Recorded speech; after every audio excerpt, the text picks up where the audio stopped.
कहानी की शुरुआत होती है गिलबर्ट नाम के एक आदमी से जो कोर्ट में सुनवाई के लिए आया था। उसने बैंक्स के चेक्स का फ्रॉड किया था जिस वजह से उसे 18 महीने की जेल की सजा सुनाई गई। गिलबर्ट जेल में कैद हो गया मगर सिर्फ 6 महीने बाद वो जेल से फरार होकर कनाडा की सरहद पार कर गया। कनाडा पहुंचकर उसने आइसक्रीम बेचने की नौकरी ढूंढी मगर इससे पहले उसे अपना आइडेंटिटी कार्ड दिखाना होगा, लेकिन गिलबर्ट के पास तो ऐसा कोई कार्ड था ही नहीं, तो वो निराश होकर वहां से चल पड़ा। तभी रास्ते में उसे एक भिखारी दिखाई दिया। गिलबर्ट ने उस भिखारी से $22 के बदले उसका आइडेंटिटी कार्ड खरीद लिया। अब से उसका नाम रॉबर्ट हो गया और उसने जाकर आइसक्रीम वाले को अपनी आईडी दे दी। फिर शाम को वो एक धर्मशाला में पहुंचा जहां दूर दराज से आए लोगों को रहने की जगह दी जाती थी। काफी बार दरवाजा खटखटाने के बाद एंड्रिया नाम की एक लड़की ने दरवाजा खोला और उस रात गिलबर्ट वहीं ठहर गया। फिर अगली सुबह उसने आइसक्रीम बेचने का काम शुरू कर दिया और वो पैसे कमाने लगा, मगर शायद उसकी किस्मत ही खराब थी क्योंकि जल्द ही आइसक्रीम कंपनी कंगाल हो गई। आखिरकार वो अपना गम भुलाने के लिए एक बार में शराब पीने गया। इस बार का मालिक टॉमी नाम का एक गैंगस्टर था जिसकी तलाश पुलिस भी कर रही थी, मगर पुलिस के पास उसके खिलाफ कोई पुख्ता सबूत नहीं थे, इसीलिए वो उसे गिरफ्तार नहीं कर पा रहे थे। खैर बार से निकलते हुए गिलबर्ट सिंडस नाम के एक पुलिस वाले से टकरा गया। सिंडस यहाँ टॉमी की जासूसी करने आया था। उधर गिलबर्ट ने घर लौटकर एंड्रिया को डेट के लिए पूछा। जल्द ही उनके बीच में प्यार पनपने लगा और फिर वो साथ ही रहने लगे। एक दिन जब वो घर लौटा तो उसने अखबार में पढ़ा कि अमेरिकी सरकार उसे ढूंढने के लिए जोरों शोरों से कोशिश कर रही है। गिलबर्ट थोड़ा घबरा गया और उसने एंड्रिया को सब कुछ सच बताने का फैसला किया। उधर एंड्रिया वॉशरूम में थी और अचानक उसका चेहरा खिल उठा। असल में वो गिलबर्ट के बच्चे की माँ बनने वाली थी। उसने बाहर जाकर गिलबर्ट को एक खुशखबरी देनी चाहिए, मगर उससे पहले ही गिलबर्ट ने कह दिया कि वो बिजनेस के सिलसिले में कुछ दिनों के लिए बाहर जा रहा है। जल्द ही गिलबर्ट पुलिस को धोखा देने के लिए वैनकूवर पहुंच गया। वहां उसने फिर से नौकरी की तलाश शुरू कर दी, मगर कोई भी उसे नौकरी देने को तैयार ही नहीं था। तभी अचानक सड़क पर उसने 2 आदमियों को एक ट्रक में से पैसे निकालकर बैंक में ले जाते देखा। यहाँ से उसके दिमाग की बत्ती जली और जल्द ही उसे एंड्रिया के प्रेग्नेंट होने की खबर भी मिली, लेकिन इससे उसका इरादा और पक्का हो गया। अब गिलबर्ट तुरंत बैंक में घुस आया और उसने चारों ओर नजर दौड़ाकर हर चीज को ध्यान से देखा। इसके बाद वो एक दुकान में घुसा और खुद को एक्टर बताकर कुछ भेस बदलने के कपड़े खरीदने लगा। कुछ ही देर में वो सिक्योरिटी गार्ड का भेस बनाकर बैंक में घुस आया और बैंक मैनेजर से मिलकर वहाँ की सिक्योरिटी की जांच करने लगा। इसके बाद वो कैमरा सर्वर रूम में भी गया और सारी जानकारी इकट्ठा कर ली। साथ ही उसने सिलिकॉन स्किन से चेहरा बदलने की कला भी सीखी और वहाँ से एक सिलिकॉन की नाक चुरा ली। आखिरकार वो चोरी के दिन भेस बदलकर बैंक में अपनी पहली चोरी करने पहुंचा। उसने जेसिका की टेबल पर जाकर एक कागज दिया जिस पर लिखा था कि चिल्लाना मत। फिर उसने अपनी जेब में छुपी हुई बंदूक दिखाकर जेसिका को सारे पैसे निकालने का हुक्म दिया। जेसिका ने डरते हुए सारे पैसे दे दिए, मगर अब गिलबर्ट के पास इन पैसों को रखने की जगह नहीं थी। तब जेसिका ने अपने पर्स में पैसे डालकर उसे दे दिए। इधर गिलबर्ट की नकली नाक उतरने लगी जिससे उसका भांडा फोड़ होने ही वाला था, पर उसने मौका मिलते ही उसे चिपका लिया। आखिरकार काम होने पर उसने दुकान पर कपड़े लौटा दिए और सारे पैसे एक सूटकेस में रख लिए। इसके बाद वो तुरंत एयरपोर्ट पहुंचा, मगर यहाँ एक नई मुसीबत आ खड़ी हुई। उसने देखा कि उसके सूटकेस की एक्सरे जांच होगी तो उसके पैसे पकड़े जाएंगे। उसने जैसे तैसे कुछ पैसे अपनी अंडरवियर में छुपा लिए और वापस चेकिंग एरिया में पहुंचा, लेकिन फिर उसे पता चला कि डोमेस्टिक फ्लाइट में तो एक्सरे चेकिंग होती नहीं। खैर जब वो घर पहुंचा तो एंड्रिया आंखें बिछाए उसका इंतजार कर रही थी। वो अपने नए घर में पहुंचे जो गिलबर्ट ने कुछ समय पहले ही खरीदा था, मगर उसने इस बार भी एंड्रिया को अपनी सच्चाई के बारे में नहीं बताया। उसने झूठ कह दिया कि वो अपना खानदानी बिजनेस संभाल रहा है। वहीं दूसरी ओर पुलिस चोरी की जांच पड़ताल में जुट गई थी। डिटेक्टिव हॉफमैन को लग रहा था कि इस चोरी के पीछे गैंगस्टर टॉमी का हाथ है। फिर सिंडस ने पुलिस कमांडर से टॉमी को गिरफ्तार करने की इजाजत मांगी, मगर अब भी उनके पास कोई ठोस सबूत नहीं थे, इसीलिए सिंडस को खुद ही जांच पड़ताल करके सच का पता लगाना होगा। उधर गिलबर्ट को और बड़ी चोरियां करने के लिए और पैसों की जरूरत थी, इसीलिए वो टॉमी के बार में उससे मिलने पहुंचा। उसने सामने मौजूद बैंक की ओर इशारा करते हुए कहा कि वो 3 मिनट के अंदर बैंक में चोरी करके आ सकता है। अगर वो ये करने में कामयाब रहा तो टॉमी उसे $10,000 का लोन देगा जिसे गिलबर्ट को 5 महीने में चुकाना होगा। टॉमी राजी हो गया और फिर गिलबर्ट उस बैंक के सामने पहुंचा। कुछ ही पलों में वो वर्कर का भेस बनाकर बैंक में घुस गया और महज 3 मिनट बाद वो पैसे लेकर बार के पिछले दरवाजे से अंदर घुसा। उसे देखकर टॉमी के तो होश ही उड़ गए थे। धीरे धीरे वो इसी तरह भेस बदल कर बड़ी बड़ी चोरियां करने लगा। चोरी के बाद वो हमेशा डोमेस्टिक फ्लाइट से दूसरे शहर भाग जाता था ताकि वो पकड़ा न जाए। इसी वजह से गिलबर्ट फ्लाइंग बैंडेट के नाम से मशहूर हो गया। अब तक वो लगभग 36 बैंक लूट चुका था और जल्द ही वो इतना अमीर हो गया कि उसने कई सारी महंगी गाड़ियां और घड़ियां खरीद ली। इसके अलावा वो बाकी के पैसे अपनी तिजोरी में संभाल कर रखता था। जल्द ही वो अमीरों के साथ उठने बैठने लगा। जब उसने टॉमी का कर्ज उतार दिया तो टॉमी ने उसे ज्वेलरी स्टोर को लूटने का ऑफर दिया। वहीं दूसरी ओर सिंडस अब भी हाथ धोकर टॉमी को पकड़ने की कोशिश में लगा हुआ था। उसने इस ऑपरेशन का नाम प्रोजेक्ट कैफे रखा। अब उसकी टीम टॉमी की हर एक हरकत पर नजर रखने लगी कि वो कब किससे मिलता है। तब सिंडस ने सबसे पहले टॉमी के खास गुंडों बिशप और डेव को पकड़ने का प्लान बनाया। साथ ही उनके पास गिलबर्ट की भी तस्वीरें थी, पर वो ये नहीं जानते थे कि आखिर वो कौन है।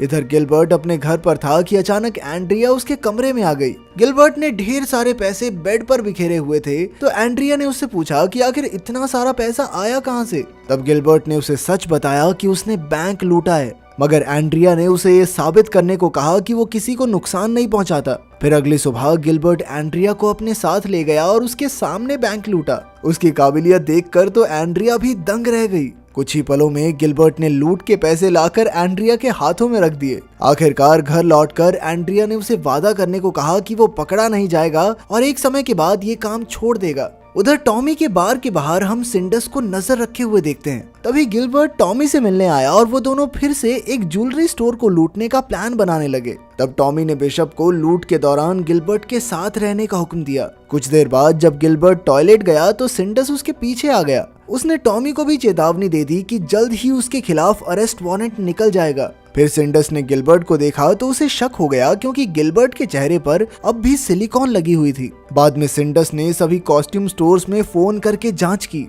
फिर रात को अचानक सिंडस को पुलिस स्टेशन से इमरजेंसी कॉल आई। पुलिस ने एक आदमी को शराब पीकर गाड़ी चलाते पकड़ा था। यह आदमी कोई और नहीं बल्कि टॉमी का खास गुंडा डेव था। आखिरकार उन्होंने डेव से गिलबर्ट का सारा सच उगलवा लिया। डेव ने उन्हें बताया कि गिलबर्ट अपनी पहचान बदलकर रॉबर्ट के नाम से जीने लगा और फ्लाइंग बैंडेट कोई और नहीं बल्कि वही है।